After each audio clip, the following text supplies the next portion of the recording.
नमस्कार साथियों, आप सब देख रहे हैं डीएसपी न्यूज। इस वक्त हमारे साथ वर्तमान समाजवादी पार्टी सांसद प्रत्याशी प्रतापगढ़ जिले के लोकप्रिय डॉक्टर एसपी शिवपाल सिंह हमारे साथ जुड़ चुके हैं। सर, आपका बहुत बहुत स्वागत है डीएसपी न्यूज में। धन्यवाद। सर, एक सवाल है, आप एक अनुभवी शिक्षक हैं, आपके पास आपके खुद का कॉलेज, मैम 2 बार एमएलसी रह चुकी हैं, किस कारण आप राजनीति क्षेत्र में सर?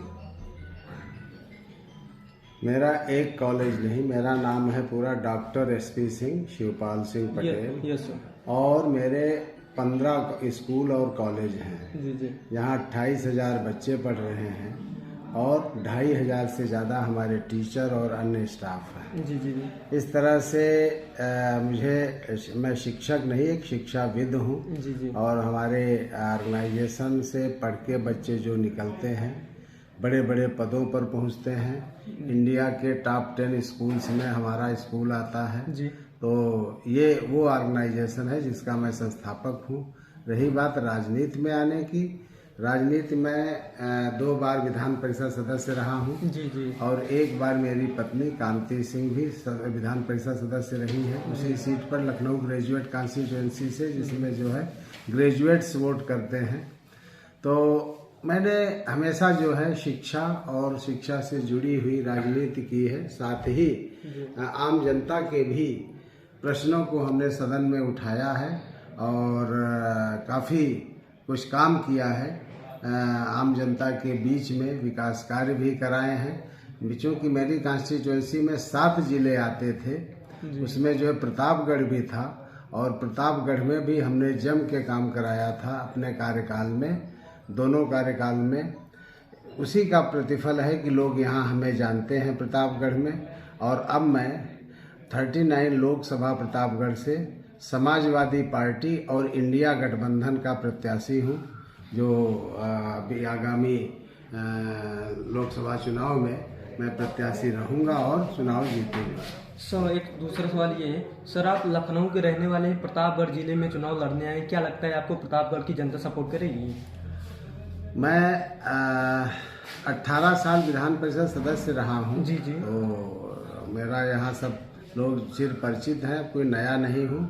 और अब तो मैंने यहाँ अपना घर भी बना लिया है, यहीं की वोटर लिस्ट में मेरा नाम भी है, तो मैं यहाँ का निवासी हो चुका हूँ। जी जी। इसलिए कोई ये कहना कि लखनऊ से यहाँ आए हैं तो ये मेरे लिए कोई नई बात नहीं। मेरे लिए तो ये मेरा क्षेत्र पहले भी रहा है और आगे भी रहेगा, और यहाँ जम के काम किया जाएगा। सर, क्या सोचकर आपको अखिलेश यादव जी ने प्रतापगढ़ जनपद से सांसद का उम्मीदवार घोषित कर दिया? सर, ये सही है कि माननीय अखिलेश यादव जी ने, हमारे राष्ट्रीय अध्यक्ष समाजवादी पार्टी, जी जी, उन्होंने सोचा कि ये एक होनहार प्रत्याशी हैं, इनका बड़ा मान सम्मान है पूरे उत्तर प्रदेश में, तो मुझे वो कहीं से भी लड़ा सकते थे। फिर उन्होंने प्रतापगढ़ को देखा और कहा प्रतापगढ़ आपके लिए बहुत उपयुक्त है, आपका क्षेत्र भी रहा है, तो आप प्रतापगढ़ से लड़े। इसलिए मैं प्रतापगढ़ से लड़ने आया हूँ। जी सर, चौथा सवाल ये है, आप डॉक्टर एपीजे अब्दुल कलाम आजाद जी से मिल चुके हैं। सर, थोड़ा दर्शकों को बताइए प्रेरणादायक कहानियां जो आपसे बातचीत हुई थी।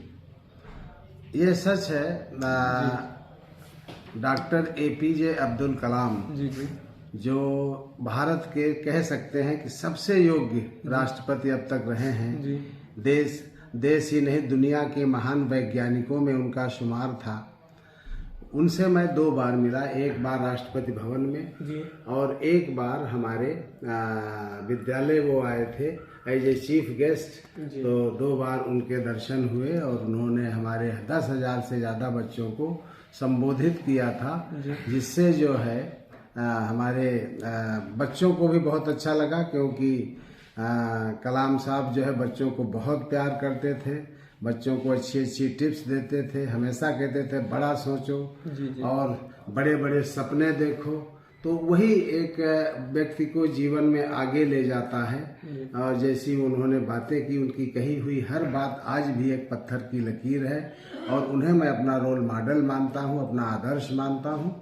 इसीलिए मैं डॉक्टर कलाम साहब को बहुत ही दिल से चाहता था, और अब वो नहीं है इस दुनिया में, तो एक हमारे लिए हमेशा के लिए प्रेरणा स्रोत रहेंगे। सर, पांचवा सवाल ये है, जैसे चुनाव आता है, जैसे मान लेते हैं सांसदीय का होगा या विधायकी का मतलब ETC जो चुनाव आता है, जो भी प्रत्याशी होते हैं वो गांव जा जाकर वोट मांगते हैं। जीतने के बाद 5 साल तक सेक्टर में दिखाई नहीं देते हैं और जो जनता का हक होता है वो खा जाते हैं। सर, आप इस पे क्या, आपकी क्या प्रतिक्रिया है सर? ये ऐसा हो भी रहा है जी, हो रहा है। लोग चुनने के बाद ध्यान नहीं देते हैं, अपने संसाधन अपने प्रॉपर्टी बनाने में जुट जाते हैं जी। लेकिन मैंने विधान परिषद सदस्य के रूप में भी काम किया था जी। और मैंने सदन में एक प्रश्न भी उठाया था कि ये जो है विधायक निधि समाप्त की जाए या सांसद निधि समाप्त की जाए, जिससे कि किसी तरह का भ्रष्टाचार न हो। तो अब ये है, सब लोग कई तरह के लोग होते हैं। एक होते हैं कि जनप्रतिनिधि बन जाएंगे, विधायक बन जाएंगे, सांसद बन जाएंगे तो अपनी जो है अपने लिए खूब संसाधन जुटाएंगे और जनता के लिए उनका ध्यान कम हो जाता है। बहुत से लोग ऐसा करते हैं। जी सर। लेकिन मेरा हमेशा से ये रहा था कि अगर हम जनप्रतिनिधि बन रहे हैं, लोग हमें चुन रहे हैं, तो हमें जनता के हित में काम करना है, जनसेवा के लिए करना है, अपनी सेवा के लिए नहीं करना है। तो ये अपना शुरू से ही आचरण रहा है और मैं कभी जनता की सेवा से विमुख नहीं होऊंगा और जनता की सेवा ही करूंगा। सातवां सवाल ये है सर, देखा जाए तो जब से देश आजाद हुआ है प्रतापगढ़ जिला विकास के मामले में बहुत पीछे है। प्रतापगढ़ में ऐसी कोई फैक्ट्री नहीं, ऐसी कोई कंपनी नहीं जिससे युवाओं को रोजगार मिल सके। सर, पूर्व में फैक्ट्री थी, क्या बोलते हैं, ATL फैक्ट्री थी, वो भी ध्वस्त पड़ी है। सर, आप क्या कहना चाहते हैं आप इस पे? अब ये जो भी कारण रहा हो, क्यों ध्वस्त हुई, लेकिन यहाँ होना चाहिए।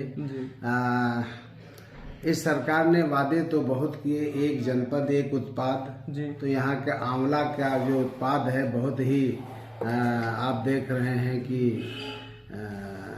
बृहद मात्रा में होता है जी। लेकिन किसानों को उचित मूल्य नहीं मिलता है क्योंकि यहाँ कोई फैक्ट्री नहीं है। लोग छोटे छोटे अपने वो कुटीर उद्योग टाइप का बना के उसी में जो है अपना जो भी आंवला उत्पाद को बना करके बेच रहे हैं। अगर कोई बड़ी फैक्ट्री लग जाए तो शायद इस क्षेत्र का काफ़ी भला हो जाएगा और आंवला किसानों को बहुत लाभ मिलेगा। तो करना चाहिए, लेकिन इस सरकार ने तो खाली कोरे वादे किए हैं, किया तो कुछ नहीं। जी सर, तो बहुत बहुत धन्यवाद सर अपना अमूल्य समय देने के लिए। तो साथियों, कौन बनेगा प्रतापगढ़ जनपद का बेताज बादशाह, डॉक्टर SP शिवपाल सिंह पटेल या सांसद संगमलाल गुप्ता जी? तो आप लोग कमेंट सेक्शन में जरूर बताएं और वीडियो को ज्यादा से ज्यादा शेयर करें। मैं धर्मेंद्र कुमार पटेल, DSP न्यूज।